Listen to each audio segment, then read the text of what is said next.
Welcome to the Cloud Talk Show. Yes, we were talking about other stuff that's probably edited out. If you're listening to this, we edited it out. Too bad. If you were here at the live show, you would have heard all the fun stuff we had.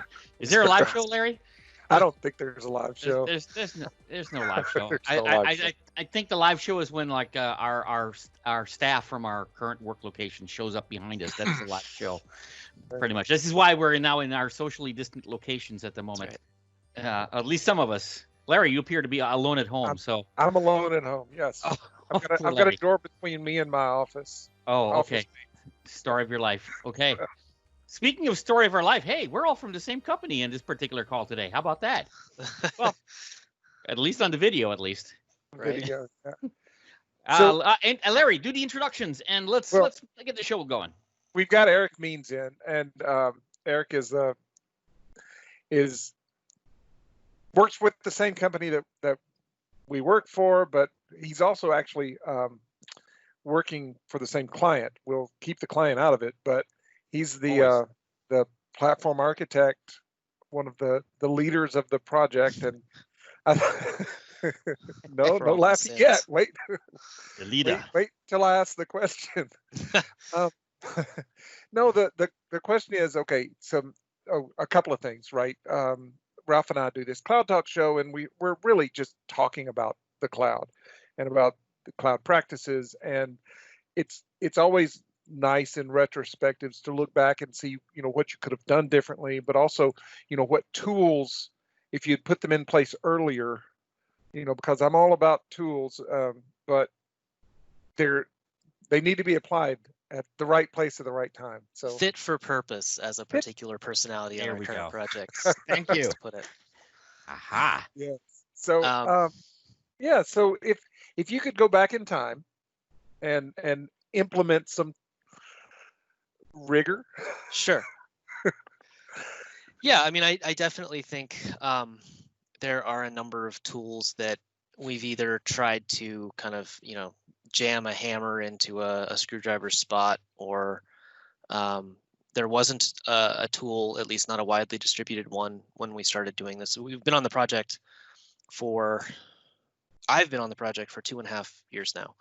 And obviously in cloud technology, things move fast. Microsoft is constantly adding things. Other open source vendors are constantly adding things or changing things or promising you things that they then never deliver. And that's all very challenging in terms of architecture, even an evolutionary architecture like we typically preach.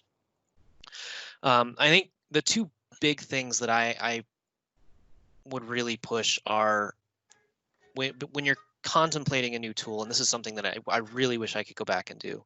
When you're contemplating a new tool, making sure you understand what are the actual intentions behind its development and its use versus like what problem are you trying to solve, because a gap there gets increasingly hard to deal with, and increasingly painful and expensive to deal with, which are maybe more important.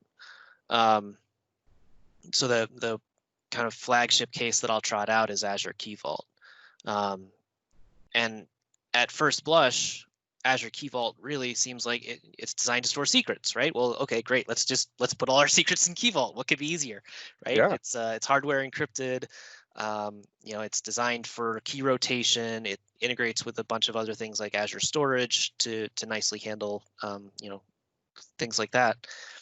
The problem is that Azure Key Vault really isn't designed for application scale. It's designed for infrastructure scale.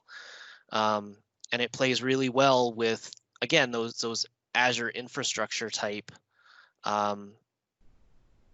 integrations, storage, some of the other certificates, app service certificate integration, etc.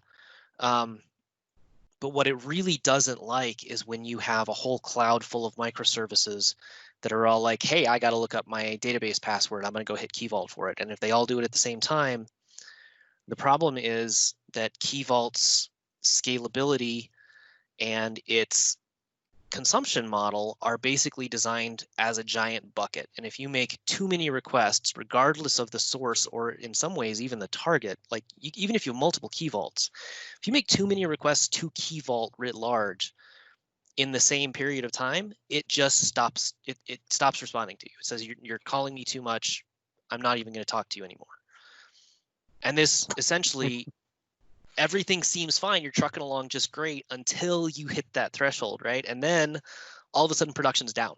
And it's not just like a service is down, production is down. And this is obviously very bad. So no more secrets, right? Right. Well, so yeah. So you're like, well, okay, we don't have any secrets. We can still do anything we want to. We just can't connect to a database, a storage account. We don't have passwords to talk to other services. Trivial things. Yeah, and it's kind of like, that Death Star of responsibility, right? Once somebody puts the photon torpedo in the heat vent, Mr. Key Vault is no longer your friend. Yes. And if we'd known that to begin with, we would have taken a more mature approach. We would have said, okay, Key Vault is for things that the Azure infrastructure itself needs to integrate closely with.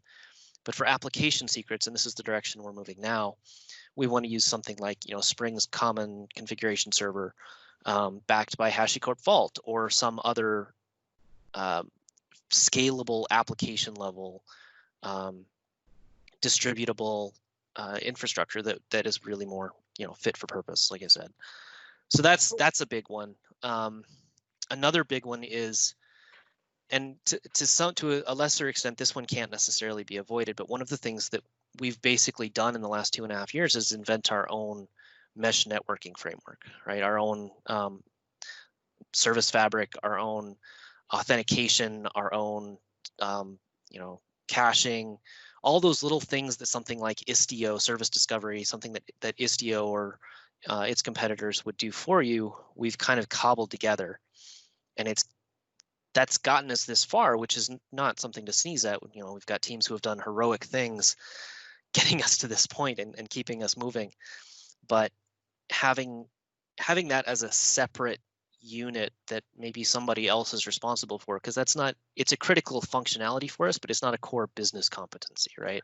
Right. We don't make money because of that. Exactly. It doesn't bring our client or ourselves any particular revenue. So why are we spending literally thousands of dollars on it, or thousands of dollars every week developing this thing and maintaining this thing? And again, 2.5 years ago, that wasn't really a possibility. There weren't things like Istio that you could just reach out. We did look for a long time at Azure Service Fabric, which ended up not at all being suitable for what we're looking to do anyways. But I wish I had known, this is the way the world is going to look in 2 years.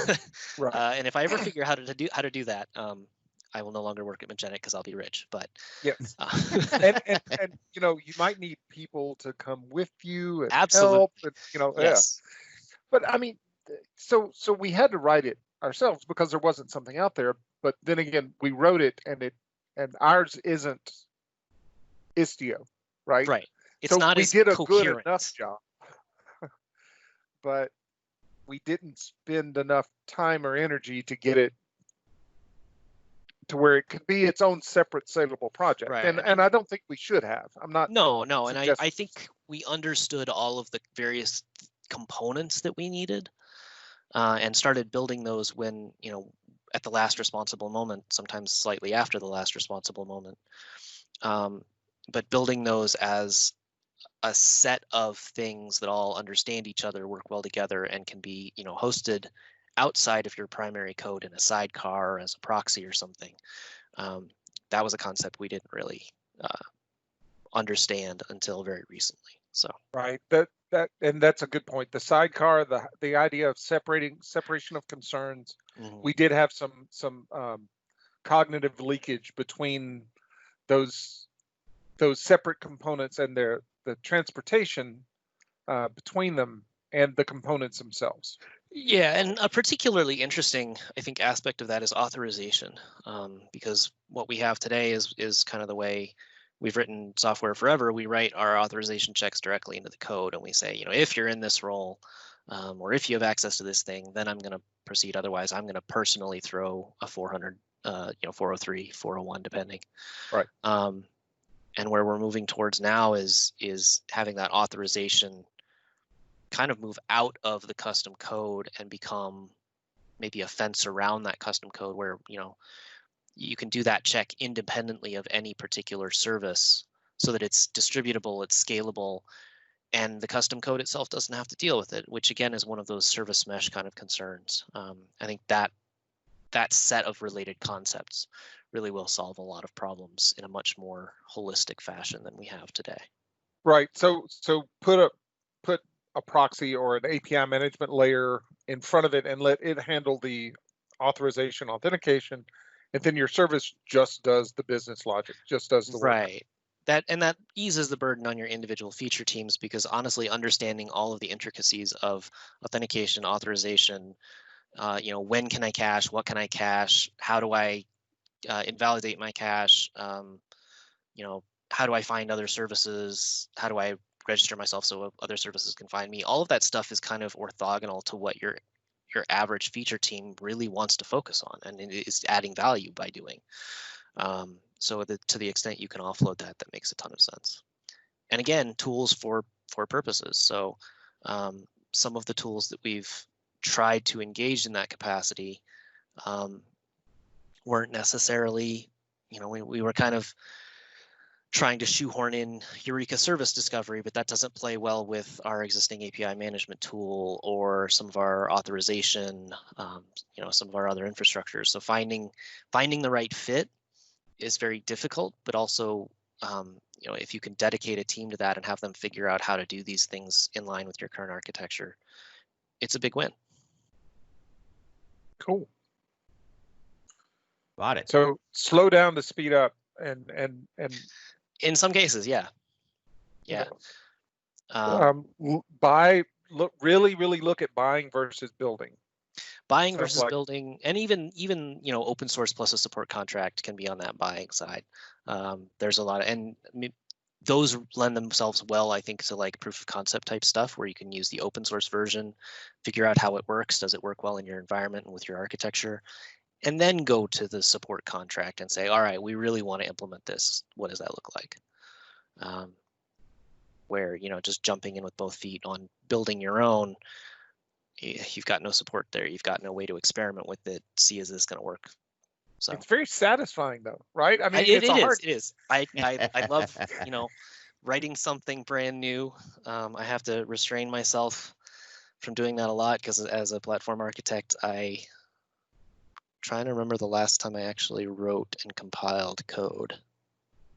It's been a while, been a minute. Yeah, I'm doing PowerShell now. That's how I'm getting my little. I have been playing with Azure Cognitive Services recently. Their form recognizer is pretty interesting. Kind of comparing and contrasting the Google Vision APIs versus the Azure Vision APIs. Azure's good at some things, Google's good at some things, and trying to figure out as we move in that direction, platform, for certain aspects of the platform. I know our current client is a little skittish about Google for other reasons, but just to understand what's out there too. So that's always an interesting comparison. Ralph? It's very key to mix and match this stuff, and that's the other part, the so-called best of breed, or do you stick to the so-called one vendor? Because as they say, I found this, it really works well, but it's the only thing that works well with their tools. Right. That's usually my problem. It's like, well, we need to make this work, and everyone's like trying to make that square block fit into that round hole so badly. They're like, you know what, this other one doesn't work as well, but everything else around it works. How about we just fix that guy instead of using something else? You know what I'm saying? Right, and that was a big part of the reason why we got into so much trouble with Azure Key Vault, right? Because we were Azure until it hurts. That was the phrase used. Right. And what is okay? We need to store secrets. Well, what does Azure use to store secrets? Well, it's Key Vault. but the problem is that's not a suitable tool for what we wanted to do, and having to be able to recognize, when it's valuable to look outside your selected ecosystem, because it's not what you need.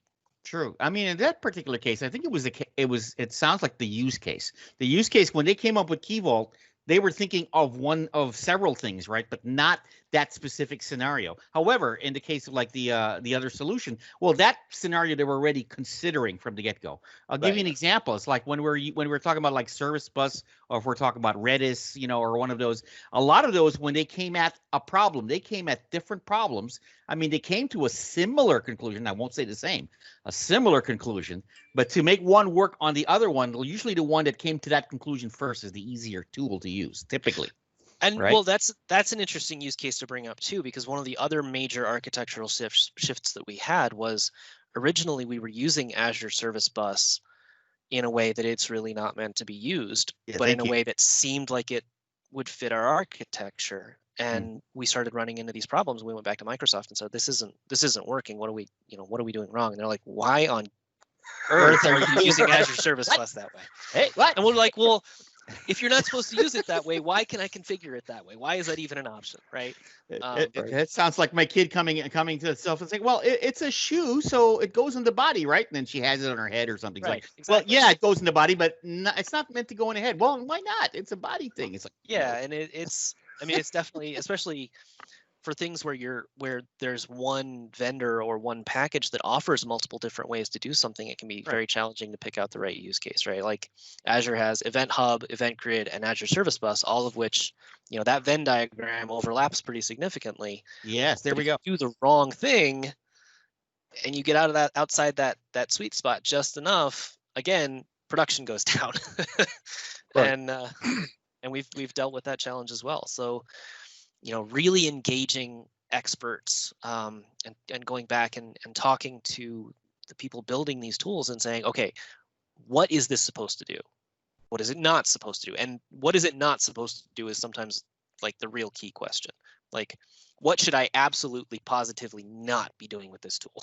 Right. Because we've walked into a couple of cases where we were actually doing exactly what, that Azure architect or that tool architect would have said.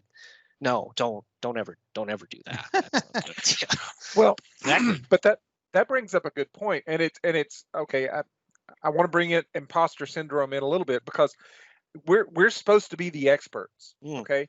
And it's hard at times to say, yeah, we're the experts, but we don't know. But we didn't build it. Yeah. Right. Yep. Why don't the company that we're working for has a lot of input and has a lot of connections within Microsoft. And the company that we're contracting to, they pay Microsoft a lot of money, and we can get people on the phone that will actually answer the question. I mean, the irony is they're also a bigger partner. They're actually a bigger partner than us. They have awards and everything else from Microsoft. It's like that's a case of a very symbiotic relationship, and each of them touting each other literally in the public medium. So someone might guess who we're working for. But anyways. Why don't we make the call? And one of the reasons that we don't make the call is because we're supposed to be the experts, and we fight with that kind of imposter syndrome all the time. I don't know that I should be doing this. We're men without maps, But yeah, we've got to be willing to be okay making that call. Yeah, and I mean, it's tough too, because when we are the experts, we are often on the bleeding edge, and in the cases where something isn't well defined, like the example I referenced earlier, where they've been promising us something and haven't delivered it yet. Microsoft's been working on something they're calling the Dynamic Authorization Service. In fact, last December, I was with a number of other people from both Magenic and the client. Am I not supposed to say our name? We can say our name. Don't worry. We're on LinkedIn, so everyone knows. Anyway, so we were we were at the Seattle Technologies Center with Microsoft, asking them a bunch of different questions about their plans and our plans and how do we mesh these things. And they were talking up this dynamic authorization service, and it was going to be in private preview in May, but we were going to have a bunch of early access to it and be able to give feedback and make sure that it was going to fit all our use cases. And then of course February comes along and coronavirus comes along, and Azure's seeing 700% growth in usage, and Microsoft is like, holy crap, we don't have capacity to build this thing, so we're just going to put it off forever, indefinitely. As far as I know, they still haven't restarted work on it. But we can't sit here and wait with our current relatively limited authorization framework for months upon months upon months, and hope that the cavalry is going to charge in at some point. We got to keep moving.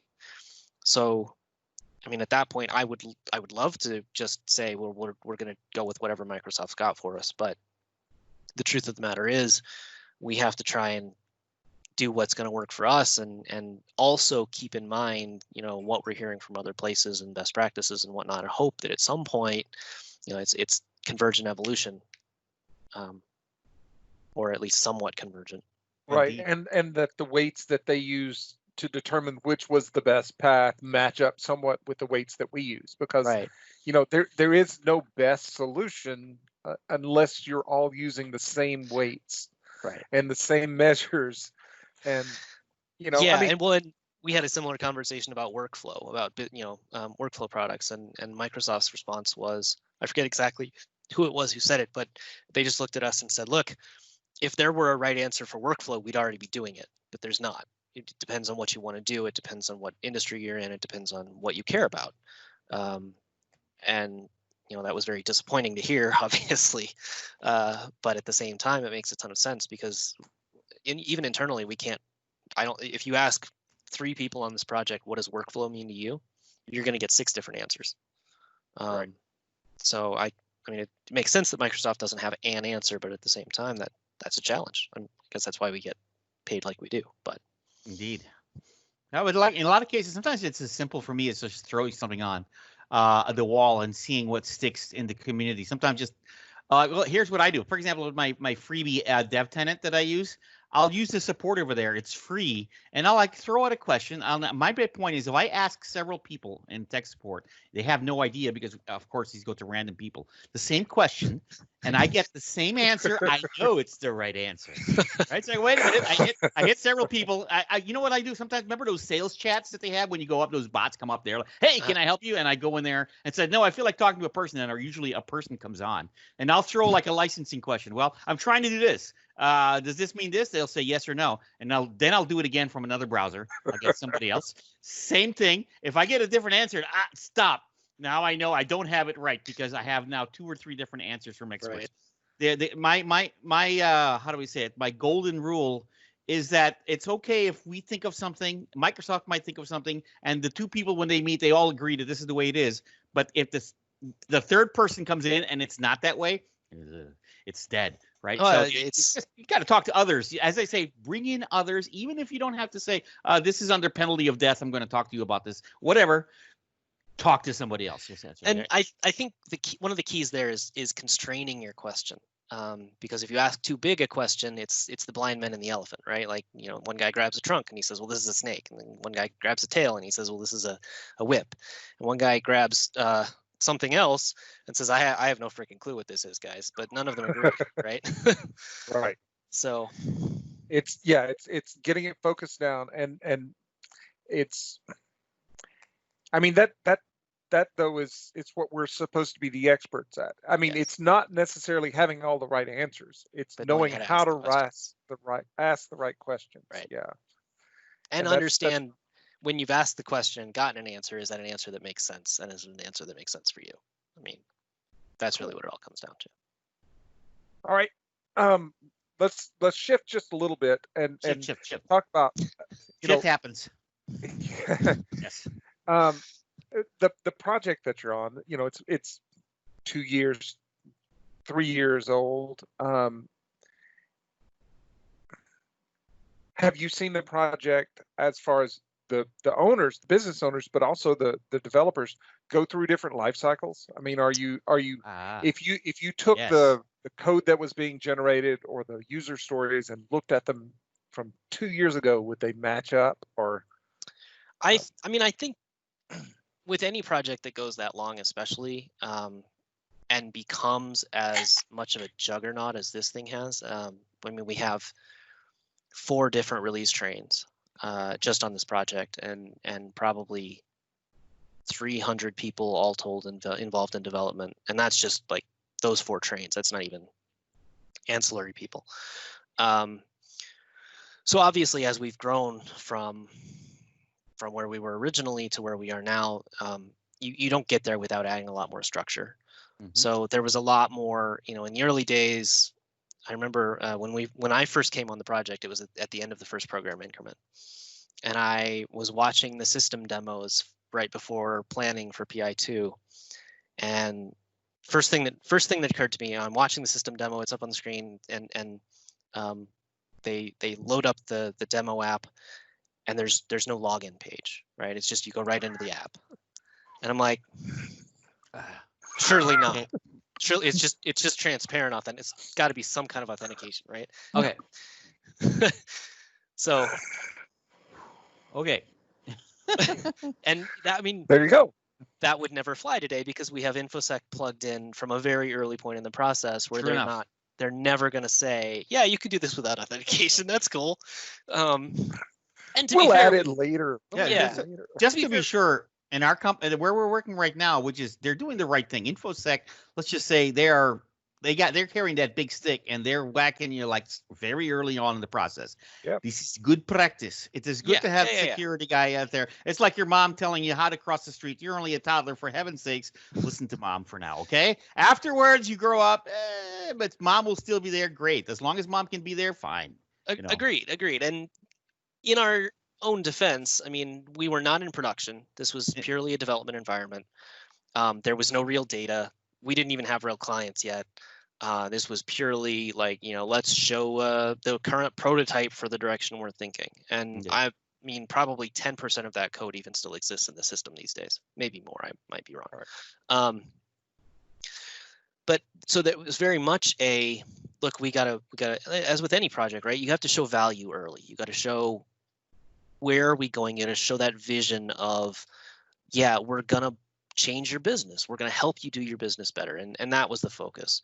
And these days, there's much more of a focus on, process, on measuring scalability. Like you can't just write some code and throw it up there. You got to make sure, like, is this, when we start talking about 1,000, 2,000 clients using this all at the same time, when we start talking about tens of thousands of users, is this stuff going to work or is it just going to fall over?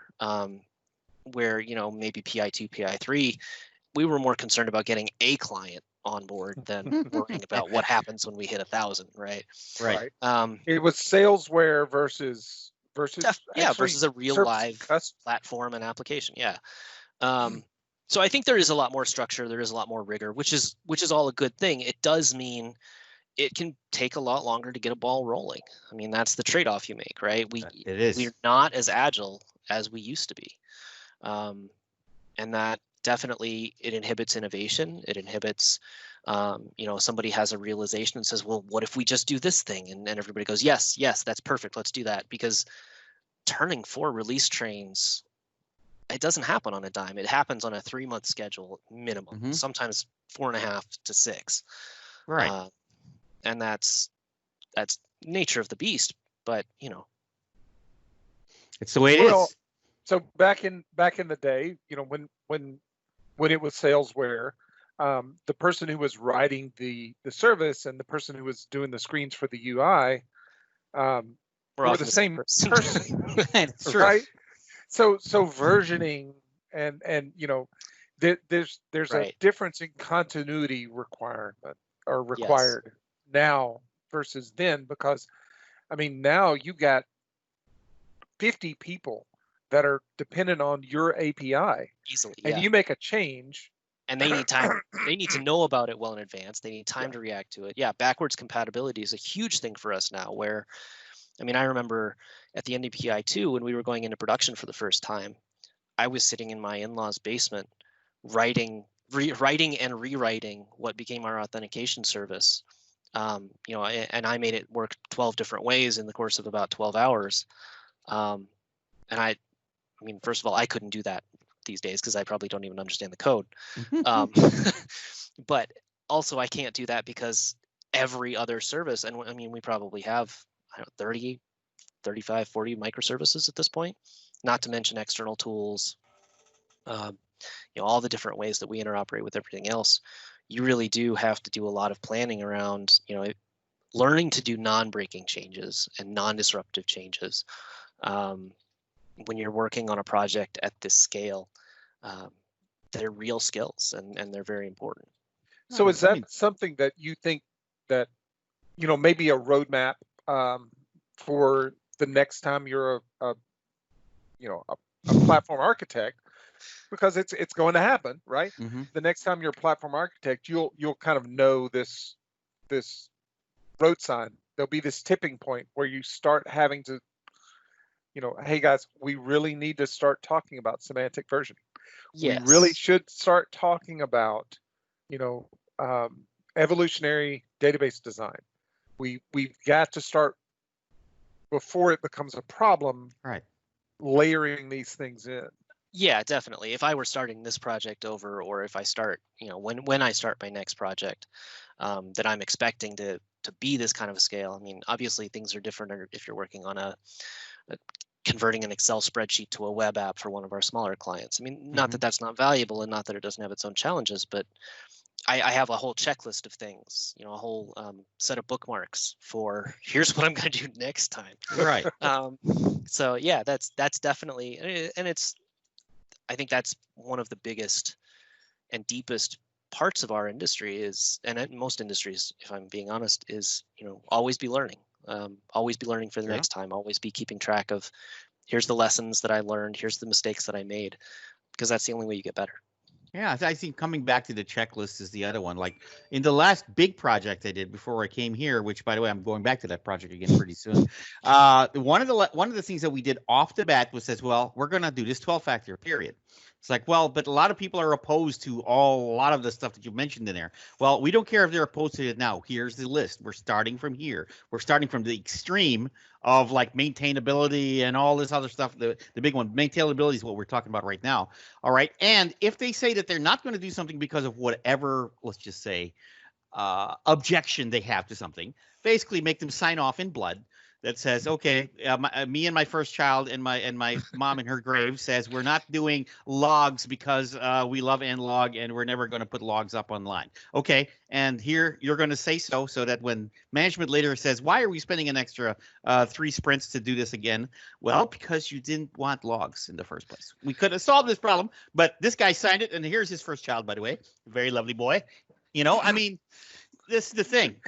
You get naming rights. I get naming rights, exactly. So my thing though is like, even with the threat of, in this case, the kid maybe and the mom, but really even in the case of in the threat of like, this could look bad for you later, it wasn't enough. So for some people, they're really dead set. This is how we're going to do it. That's it. They're like, they're like the Hulk on this stuff. You can't really tell the Hulk, no, sit down. You can't tell him that. It's going to do it. And right? There's a related challenge. Like, again, with these big projects, you have a lot of staff turnover, right? Both contractor and internal. And so I find myself having conversations that I've had a month ago, 6 months ago, 2 years ago, and going back and saying, no, we're not doing this. And here's why. And they're like, well, we never talked about that. And I'm like, yes, we did. Well, okay, no, I'm sorry. We didn't talk about this, but I talked about it with your predecessor's predecessor, and he was fine with it. So that's right. And that, again, sometimes things change, and that's totally fine. I'm happy to reprioritize over time, but it can be very frustrating to have somebody come back and say, well, why aren't we doing this? And I'm like, I've had this conversation 3 times in the last 4 months. So please don't take this as me being frustrated with you, but I'm frustrated with you.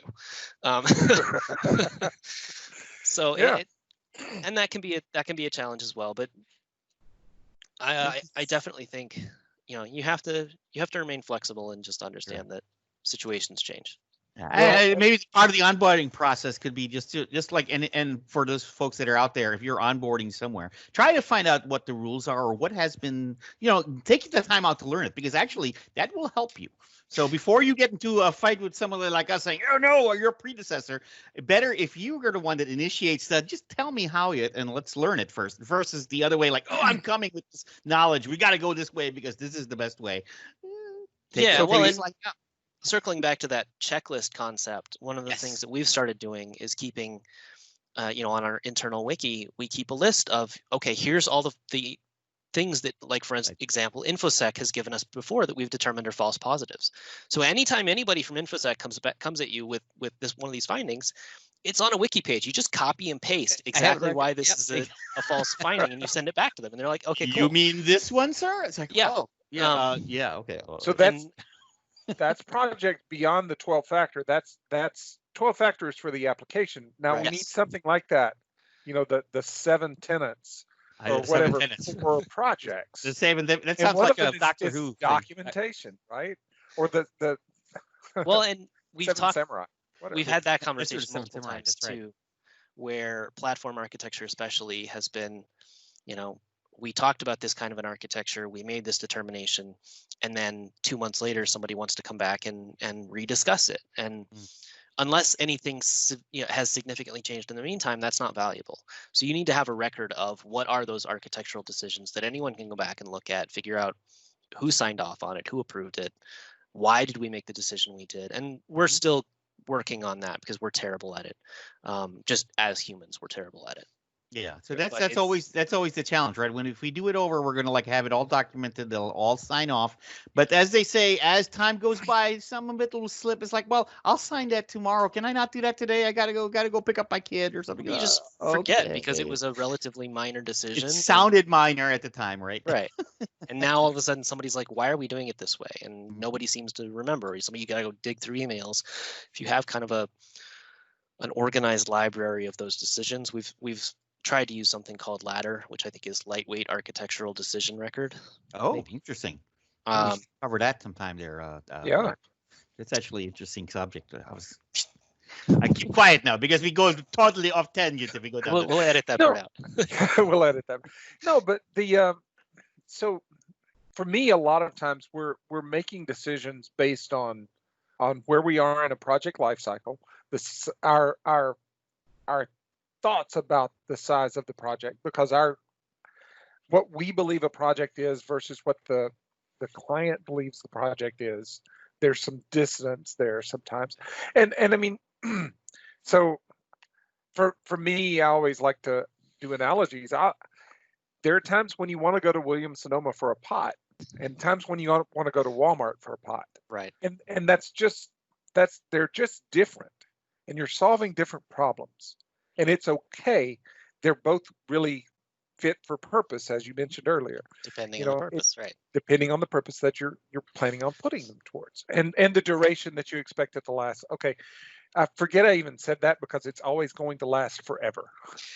It is, but there certainly is a difference between I'm going to Walmart to buy a pot for my son to grow crystals in versus I need a $300 Le Creuset pot to give to my mother-in-law for Christmas, or there we go. Who's going to cook in it every day for the rest of her life? Yeah, yes. For the next however many years. Yes, exactly. So it's yeah, it's the purpose. Once again, it boils down to that, and sometimes it's where people have to be honest with themselves. What's the purpose? What you're trying to do, and sometimes their vision sometimes can be grander than what it is. Like, oh, hold on a second. No, you will not be you will not be curing cancer with this. So step back. What are you trying to do? Well, I just want to band-aid that cut. Okay, let's start there. You're not going to solve cancer. You're not going to cure cancer. However, that cut does need to be taken care of. Let's start right there. Maybe it might be a leg wound, okay, or something. All right, we might get to that point, but do not take it and conflate it. That's part of our problem also. It's like sometimes my projects can't. So we had that situation where a project was moving in a certain direction, and someone said it had to be this big, otherwise it's not worth solving that small problem. Because if it's not that big, you're not doing it right, because you're going to have rework later on. It's like, hold on a second. That rework, yeah, we can understand the concept of rework, but if we architect it such that we can plug it in later, how is that? Will that do? Oh, no, you have to show us that you did the work. Then later on, somebody will say, why is it taking so long? Oh, because we have to make it look this way. Can you just do that originally? And we're like, yeah, okay, we'll do it. Let me find my time machine. Let me find my time machine. It's like, oh my gosh. So this is like being that decision honest. That you forced on me last week. Exactly. So it's like a lot of it just being honest is like, okay, really be honest. Are you doing this because you're delaying us from getting there? Because if we do it this way, we're going to be done so quick, you're not ready for us. That's actually probably what happened in this particular case. Because actually it turned out in our particular project, we got done. My whole what's called PI. By the way, PI is program increment for those who are watching who are not sure what these terms are. We got this done, a whole PI ahead of everybody else. So for 3 sprints were going a little bit of this, not exactly though. We had stuff to do. There was integration and all that good stuff. But really, the whole point of all that was because they were not going to be ready. If they simply said, "Well, we're not going to be ready," being honest, we're like, "Okay, then we'll schedule accordingly so that we will meet when the trains meet, or at least we'll be able to do other things. We'll know to plan other things because we know you're not going to be ready." And a lot of times you're not even really sure what to build until much closer to the endpoint, right? Like to the endpoint of other things sometimes, right? So, if you're trying to build a tool for other people to integrate with, but you're not going to have anyone actually using it for 3 months, don't build it yet, because they don't know what the heck they're going to want in 3 months. I don't know what the heck I'm going to want in 3 months. Thank you very much. They're going to come out with something. It's like, oh, so we're at 3 months ahead. Then they finally built it. It's like, wait a minute, it doesn't look like what we had. Oh, the requirements didn't match. It's like, well, if we knew that 3 months ago, well, we didn't know to tell you 3 months ago. Yeah. Right. Where's the endpoint that does this? Yeah. Well, you didn't ask me for that. Well, yeah, but now I need it. Okay, it's been 3 months since we've been in the code. It's going to take us a week to get that endpoint. I mean, whereas if we were delivering just in time, honesty is such a lonely word. Yeah. Oh, sorry. I'm dating myself with Billy Joel songs from the 70s. Look out. So Eric, is there anything else anything that we haven't asked, or anything that you just want to get out there and you're passionate about? Get it off your chest. And yeah. It's okay. We'll digitize. It's a safe space here, right? No. I think this has been a great conversation. It's actually been a lot of the things that I've been thinking about the last several weeks. One of the challenges we've had as platform architects, and it calls back to that staffing question, right? That we've had a lot of churn. We have people who they were feature team architects. In fact, I was a feature team architect before I became platform architect. We've had people go from platform architects down to feature team architects, or leave entirely, and other people come in, and so you're kind of always dealing with that knowledge transfer. I mean, it's literally constant, and not even necessarily due to churn, but because it's such a huge program that I don't know everything about the program or the platform. Nobody can. So I'm constantly having to sort of just in time figure out who knows about this other piece that suddenly a team is asking me about, and figure out, okay, what's the best way for them to talk? What's the best way for them to interoperate? So there's just this constant sitting on the edge of never quite knowing enough, right? Which is a particularly challenging place to be. But it's a lot of fun too. Like I never am sitting still. I'm never leaning back on my throne, reclining and just handing out pronouncements. It's always trying to make trade-offs and decisions, and that's a fun job, honestly. Right, it reminds me of like when I used to fly planes. It's like it's something called situational awareness. You have to trust your instruments at some point. Because if you don't, then you cannot stay up in the air at all. At some point, you trust your instruments. At some point, you're not always looking over the side of the plane to see how far am I down there. Like you don't do that, because that'll just make it worse. At some point, you have to have a little bit of a trust. And again, if you're honest, if you're honest in the first place, that trust becomes easier to come back to you. Right. If you believe your instruments are going to probably be nice to you. If you hate them, they will probably hate you back. I'm sorry, but they will. A little altimeter where they'll say, "Oh yeah, you hate me? Well, you're 500 feet lower than you are. Take that." Well, and as a platform architect, your feature team architects are your instruments, right? Yes. I mean, that's you have to have that communication and have it be open in all ways. And you're kind of, as you say, you're kind of surfing, right? You're staying just ahead of the crest of the wave. You have to, there's keep in motion.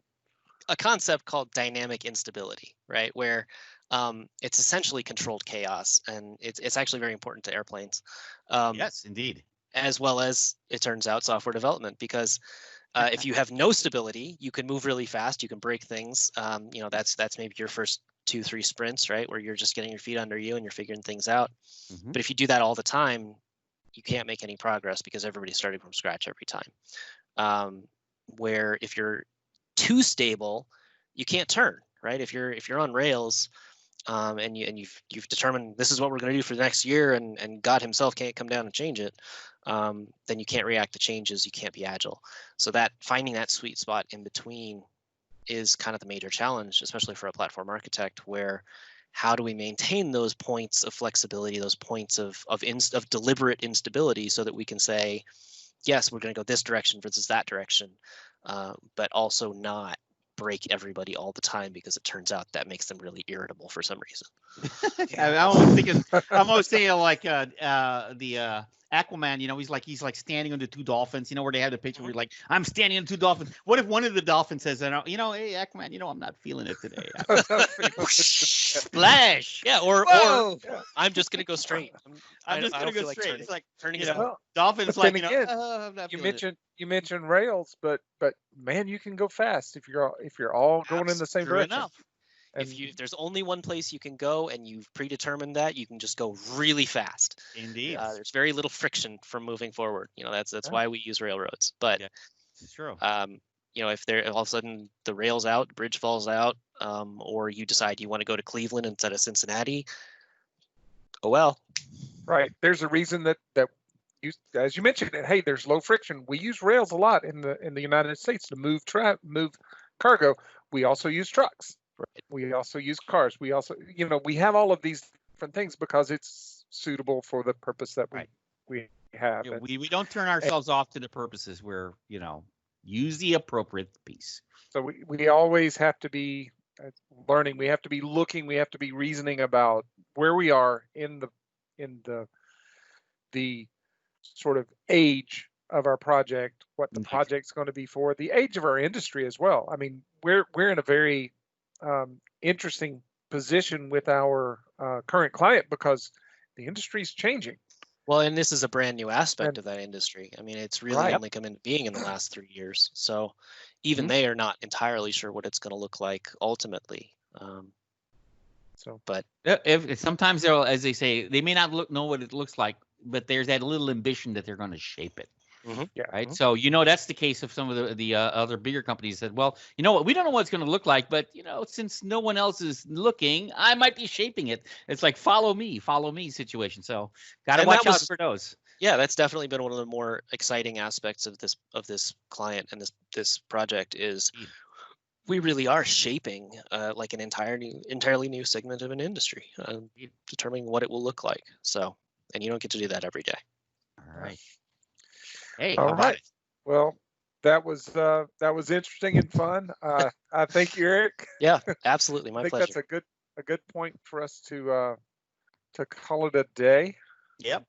Normally by now we'll be like popping up the drinks and everything else, but we're so remote that and Larry's too cheap to get the Grubhub account going. So when we catch you next time, we'll see how we can get you some swag on us for this or somewhere. We'll figure it out. Cool. About it. All right. I'm going to return to my lair, which is the bowels of this office over here where I'm at right now. Larry, you can open the door now pretty soon. Yes. All right. And meanwhile, Eric, thank you so much for being our guest. Please watch our show when it does come out, and feel free to share it on your LinkedIn just in case. And my LinkedIn, my Facebooks, all of it. All your places. Be social. Thanks, guys. It's a pleasure. Bye. And thanks all for tuning in. See you guys.